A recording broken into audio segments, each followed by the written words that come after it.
Hi guys, তো আজকে আমি দেখাবো আমি কী কী কিনছি।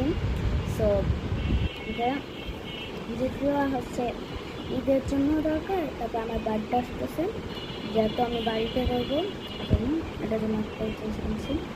তো ফার্স্টেই আমার অনেক ফেভারিট একটা জিনিস, আমার একটা দিন দরকার ছিল স্টার ক্লিপস, এটা 24 টাকা নিয়েছে।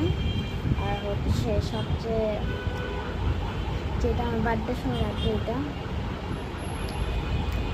ক্রাউন। সো এটা কিন্তু অনেক সুন্দর, আমি দেখে কিনছি। আমি আরেকটা চুজ করছিলাম, এটার মধ্যে লাইক হলুদ হলুদ হয়ে গেছে, বুঝছো? আর এটা অনেক সুন্দর। নাম এটাতে পরে দেখাচ্ছে। এখন আমাদের এগুলো স্টার ক্লিপগুলো পরে দেখাবো। এটা অনেক সুন্দর।